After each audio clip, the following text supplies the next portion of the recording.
Hi, friend. Ashley here. Welcome to the Unlock Your Dream podcast. I'm here to guide you along your journey to unlocking your dreams to achieve the best life that you can imagine possible. From my journey in medicine as a PA and then some in the corporate world, I always still desired a little bit more out of life. It wasn't until I met some people who had seen their dreams realized that it occurred to me that maybe, just maybe, mine could come true too. Come along with me as we get to know some of these friends of mine and hear their stories of unlocking their dreams. Hi, friend. Welcome back this week to the Unlock Your Dream podcast. I am so excited to have a new friend of mine with you, and I'm going to let her share a little bit about her story. But I want to share with you about Alicia Silva Flores. She is a Chicago native turned flower farmer and floral artist whose passion really has shaped then by the mosaic of cultural and artistic influences. She's growing up immersed in the city's vibrant art scene and frequent trips to Mexico to visit family. And she really channels experiences into her work through Jardín Bonita. She offers a seasonal floral subscription, which we'll definitely give you guys access to at the end about where to get in touch with that, because who doesn't love fresh flowers around? And she also does event floral designs where she's able to blend artistic sensibility with a botanical expertise. She also does workshops that further extend her love for local flowers, cooking, culture, and community. And her creations are truly a testament, once you go see them, of her lifelong devotion to preserving the art of growing together. So, Lisa, welcome to the Unlock Your Dream podcast. Of course. Well, I am just going to let you dive on in. Any part of your story that you want to share with us about how you started your floral business and how you end up coming to Charleston, South Carolina?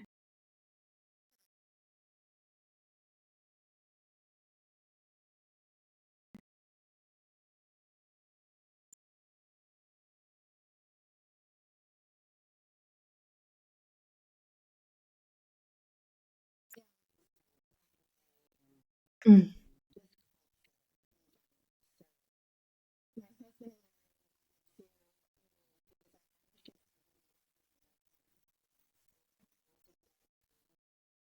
Out of that and leave winter behind Yes. and come to Charleston. We actually have family friends that live here, and we came one weekend to visit them. And okay, this is the place. Um, and before that, I was taking care of my grandma. I was helping my mom.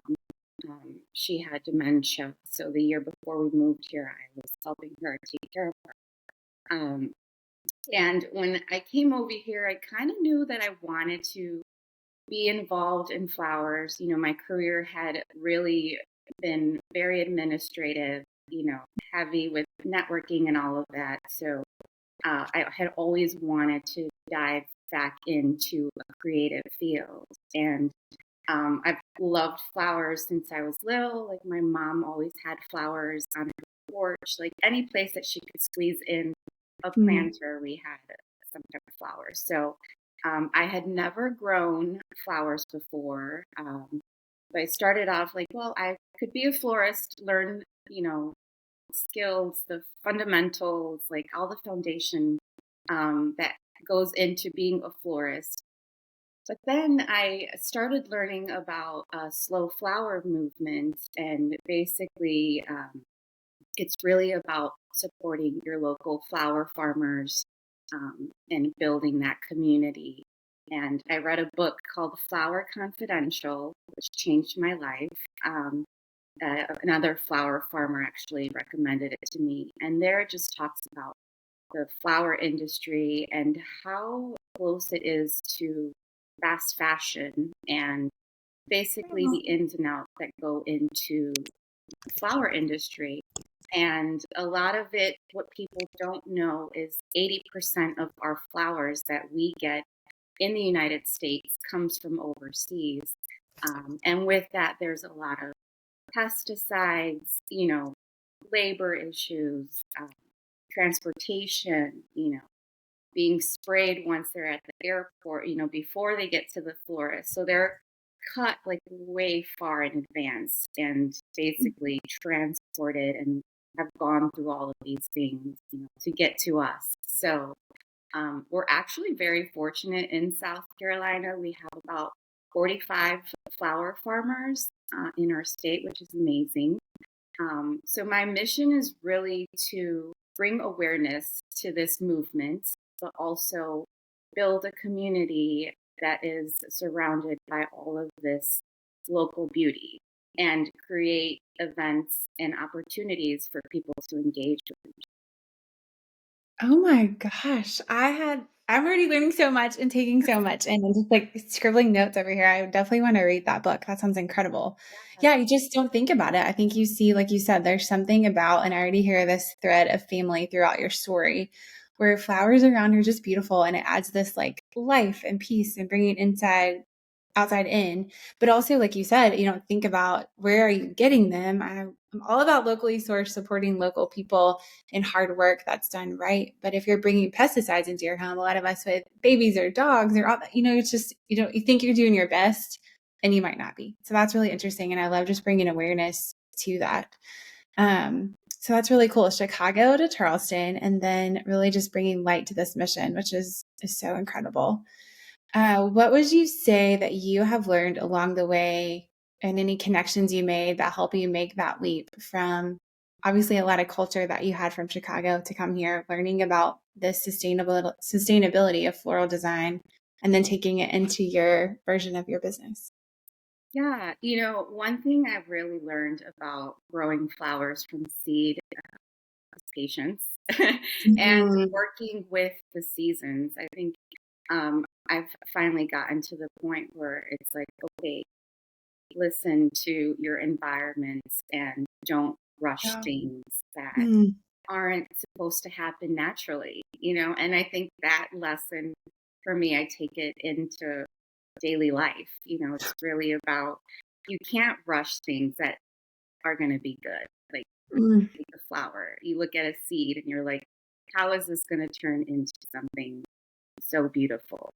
And what I've learned is the less that you mess with, manipulate, or try to change things and make it come out a certain way, like nature has its way of just evolving and doing its thing. So, yeah, and I really, you know, am aware and try to understand our climate in South Carolina as well. Um, because even, I started growing from seed in 2019, and even from then till now, the climate it's insane how different and drastic it is. So Wow. really just pivoting and learning what else we can grow here and educating people, that not only are flowers beneficial, you know, there's so many studies, they bring happiness. They're great for mental health, and they Mhm. evoke memories, all of these benefits. But also, when you support a local farm, you are supporting your ecosystem, you're supporting your community. Um, so it really is more than just buying flowers. You're really impacting. That's incredible. I just feel like everyone needs to just like pause for a minute, scroll back over that whole session that she just said and re-listen. I feel like that's going to be on repeat for me. There's so much life lesson in that. I feel like that's so timely for me right now. So I'm grateful that this is going to be something that's going to live evergreen on the podcast to go back and listen to because you're so right about just sometimes it's like, what's the rush and why do we feel so empowered to manipulate? Yeah, And like you said, nature's going to take its course and it's stronger than we are. So it's going to recorrect. for sure. But I love that just the power of like when you're thinking about shopping from farmers locally, what you really are doing for the whole ecosystem. And that's so interesting too, that in 5 years, like you said, how much the climate has changed and working with that.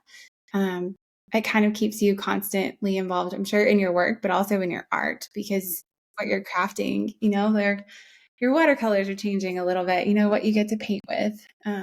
What do you grow successfully, or what have you found that grows well here if someone wanted to start growing from seed?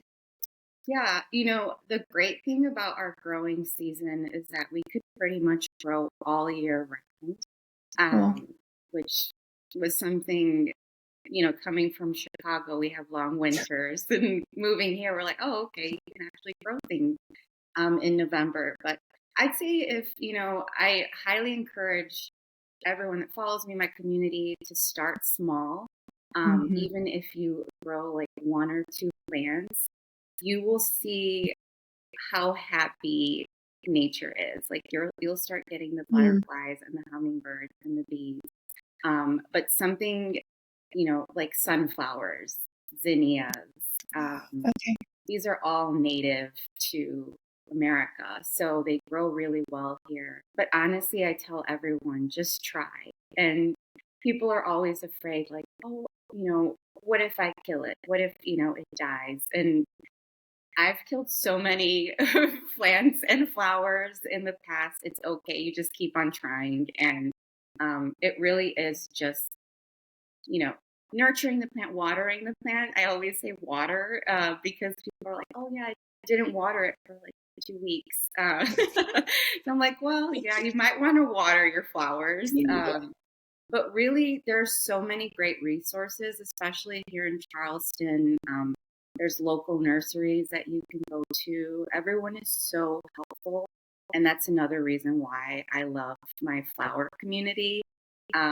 Just everyone is so supportive and willing to like give you advice. Yeah, once you start growing, it's like you want to see everybody grow. Yeah, I'm sure that's amazing. Yeah, now you've got me thinking like I need to go get some seeds this weekend. I want to start growing some Yes, yes, orange. and it's not too late to start planting, especially here in How fun. Well, for you guys that have listened to Louise Raker's episode, that is how I got connected with Alicia. And, it's really cool. The events that you guys have put together, which I encourage you, listener, go back and look at Luis's Instagram, Lucia's Instagram. I'll give you at the end of the episode, but they did an event recently that was a Mad Hatter themed. That was incredible. And so I wanted to ask you too, just with the connections, which is so special. I think Charleston's a really cool place to be a female entrepreneur. What connections do you think have helped get your business where it is? And I know you mentioned a lot of your events and you do your own floral design events. So just connections and helping you with networking and then any promotion that you want to do of any upcoming events. We'd love to hear about it too. Yeah, I would definitely say don't be afraid to ask questions, Mm, especially with people that are in your industry, um, because they've already been through it, especially entrepreneurs. I feel like there's so many resources out there already. But if you could really find that one person that you can go to and ask for advice, that is so helpful. And also, I would say look outside of your industry and your business and get advice from people that you wouldn't really think of to talk to because you don't know where that might lead you or what connection they may have to help your business. yeah, so true. I agree. It's such a special place, especially I think here in Charleston is the only place I know about entrepreneurship right now. But it just seems like overall, especially with social media, the more connected we are, we've actually gotten to this place of helping people versus, comparing and trying to compete. It's a lot more collaborative, which I love. But like you said, you can connect with people like you did outside that, she was cooking and you guys put this incredible event together on that also helps to further your mission and help, show people what you're capable of and what these floral designs can be, Yes. which is just incredible. She was definitely, it's funny. I cooked for Louise once. We went out into the mountains and I made Wow. her like a traditional Mexican dinner. And Mm, she was amazed. She's like, this is amazing. Like, you have to like do a cooking class with me. So, um, I also try to incorporate a lifestyle component into my business. So that's where the cooking classes come in. That's where the workshops come in. I'm really excited because I tie in my Mexican roots as well. So this year for Day of the Dead, I'm planning an event with other locals to create a Day of the Dead event celebrating life because a big part of also my company comes from my roots. And mm, I went through a lot of tragedy these past 3 years, including the loss of my mother. She died last September. And I think that's when it all really connected for me and it all made sense. Like, okay, this is why I'm on this path. This is Wow. why I am working with flowers, and how do I evolve that and grow with such a strong foundation. So that's why it's really important for me to be planted in my roots and then grow from there and just always have that foundation. I'm so grateful that. Yeah, thanks for sharing that. I feel that in your story so deeply. And I agree with you. I feel like this generation of entrepreneurs, especially as women, it's like we want to continue our roots so deep, but we also want to put our own spin on it and add our little, sprinkle to the family tree. And I can absolutely see that in your story. And I'm so excited for this event. How fun. Here, yeah. We'll definitely have to look out for this. That's awesome. You kind of spoke a little bit about with your tragedy of the last few years, but anything over your journey that you feel like you've really had to overcome, or any surprise twists and turns that have helped to get you where you are? I think for me, honestly, it was just really becoming educated in the field as far as Mm, growing flowers. It was really important for me because I knew that this was going to be a long-term investment. It wasn't mm, something that I was going to make quick money on. It's definitely a passion of mine, and I know that it was going to take time to develop. And I think that's a lot of what people don't see. They just see like the success and like, if mhm, someone mhm. has something grand happen to them, they don't see the back end and how long it actually took to get there. So, um, yeah, I just encourage everyone to really support local, not just in flowers, but just any, um, anything that you're going to buy. Just think before, like, is there something that I could get that someone's doing in my community that I could support? Yeah, man, there's so much good stuff in there. There's such a theme I feel like across the podcast about just overnight success. And for you guys who are listening, I'm using it in air quotes. There's never such a thing. And I think, like you said, maybe it's like one social media share that helps you pop off, or you're featured on the Today Show or whatever it is. But to get to that point, even it takes a lot of work. And like you said, especially with flowers, I love that you knew going in, like, you don't sow the seed and it harvest tomorrow. It's Right. going to be an investment, and you are going to kill things, and or things are going to die, but that's part of the learning curve. And honestly, something I've heard from mentors of mine, it's like the more you fail, the more you succeed. It's like you have to get through failure to get to success. It's not the opposite of. So I love what you shared about that, just the consistency that you literally poured in sowing and reaping over time to be able to get to where you are today. And just the reminder too, to always stop and think. It's easy to press the add to cart and ship to your house tomorrow, but Mhm. can you go to the farmer's market, or go to a class, or invest in an event, or kind of shift your finances around to then support your local ecosystem that way too? I think that's really beautiful. Thanks for sharing that. How are you balancing, obviously, just multiple roles in your life right now? So you're running a business, but you also, you have family, you have friends, you're doing all that. How have you found that's helpful for you to balance all the things that fall under your plate right now? So I, like many entrepreneurs, function with a lot going on. So I do love to have a lot of things happening at once, but it is really important to me, especially on my days off, to really have a day off and like Mm, shut everything off, because it is easy to pick up your phone and just start scrolling. And then by the end of the day, you're like, oh, wow, what did I do exactly? So mhm. for me, it was really important to be in an environment where I had friends that pull me out, and call me Yeah. out and say, hey, let's go here, or let's do this, or let's do that. Because, um, especially for my situation, I'm dealing with grief, I'm dealing with being an entrepreneur, all of that, just life. Everyone has life going on. But Mhm. if you have a core group of people that check you really, and make sure you're doing okay and pull you out. I mean, it's so helpful to find your people. I can't stress so much that really helps you. But yeah, I mean, I think what has really helped me grow is structuring my business in a way where I knew that this was going to be something that I wanted to continue for many years. Like I knew that this wasn't just Mhm. going to be, something that I was going to post online and then just let it grow on its own. Like I knew I wanted Yes. to get into the community. I knew I wanted to, provide a service for everyone that they would really enjoy, creating these events where people can really come together. I think that needs to happen more as far as, just getting out and going into these events and meeting new people. So I think,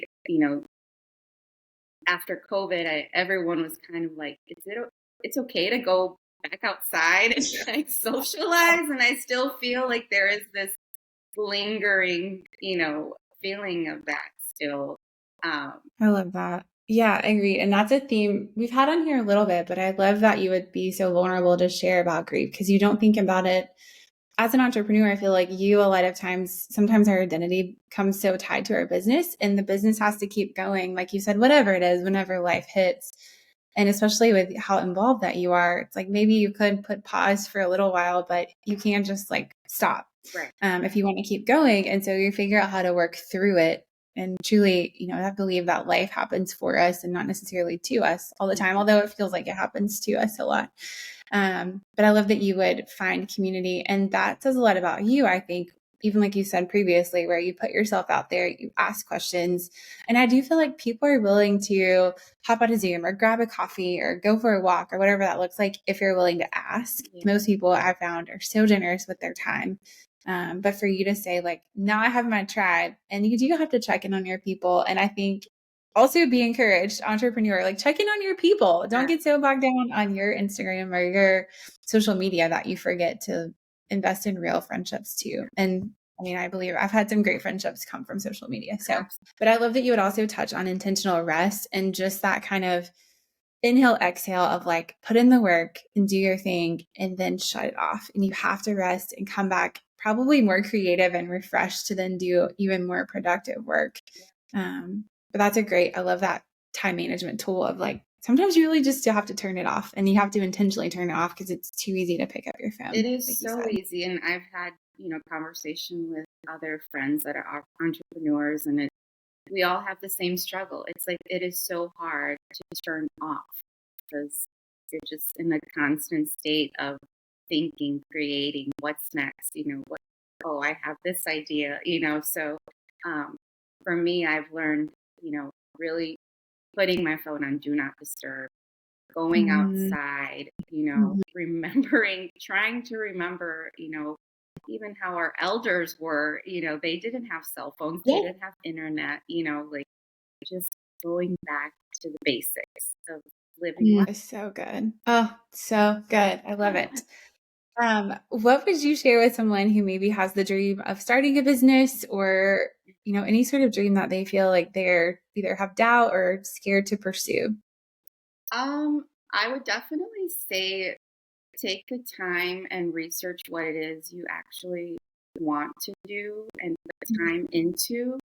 Um, of course, when you start a business, you want to do everything and say yes to everything. And Mm-hmm. you'll quickly learn that that's not always a good thing. So I would say really curate what your expectations are for this Mm-hmm. business that you are building, whether it be e-commerce, whether it be, a physical thing, or just community based. Like, what are your intentions with this business, and really who is your audience? Because I Mm-hmm. feel like a lot of times that could be get a little muddy. It's like, who are you talking to? So really be Mm-hmm. intentional with who it is that you're trying to speak to with your business, and your people will come. They will come to you, and just be as authentic as you can. So I think that also shows up when you're not really being your authentic self. You're not using Mm-hmm. your voice. Um, People can see that. So Yeah. Totally agree. Yeah, I've often heard if you're speaking to everyone, you're speaking to no one. And so agreed, like find your tribe, be very clear. And that is really good. Like it will come. They will come. Yeah. You know, if it's something you're supposed to do, totally agree. They will come. And patience. Like Um, that's, yeah. so Patience hard. is so important. Like yeah, I really love my flowers because of that. It's like, wow. You've just taught me that one lesson. The whole patience and, with patience and commitment and, Mm. the ability to grow, you will blossom into something beautiful. You just need to take the time and Oh, this is so refreshing. I love chatting with you. So how do people find you? Tell me a little bit about your floral subscription service and what that looks like. Is it just in Charleston? Can they get it anywhere? How often does yeah. it come? All the good stuff. So everything will be listed on my website. I have a Okay. fall and spring subscription. Um, we do go around the Charleston area, so we can go to Daniel Island, Johns Island, James Island, so all surrounding areas. And flowers are delivered once a month to your doorstep for 3 months. So it's such a nice gift as well. Not Mm-mm. just for people, but to yourself. It's just one of those things that you purchase and then you kind of forget about it. And then every month you have a beautiful bundle of flowers at your doorstep. And, one thing I really tell my subscribers is to grab those flowers and play with them and touch them and separate them throughout your home. Like they don't have to be all in one bouquet. Like put some on your Mhm. bedside table, put some by your kitchen sink, just spread it the joy throughout your home. That's beautiful. Yeah, I love it as a gift idea too. It's something that just keeps coming and I love that it can just be delivered. That's such a Yeah. personal touch and And so kind. another thing with local flowers too is that they tend to last a lot longer than Mm, grocery store bought flowers. And that's just because we are able to harvest, at a different time and just the quality of flowers can't compare. yeah, that makes a lot of sense. It really does. Um, And then obviously we'll be able to look out for the Day of the Dead event, but do you have any other events coming up that we can look forward to? Yeah, so I have a couple of events that I'm collaborating with other artists. So there's usually, an artistic component as far as like painting or bundle dyeing with flowers. And then I lead more of the flower arranging portion of the workshop. So I really like collaborating with other small businesses and seeing how we can um, tie our businesses together. But yeah, I also, as I was mentioning, host cooking classes as well. So all of Mm, that is tied into my Mexican heritage. I love cooking, so I really mm, try to emphasize also cooking with plants and cooking with flowers. that's awesome. Oh, I mean, who doesn't love good food and flower design? Yes. I love that. Is there anything that we didn't touch on that you would like to as part of your story today?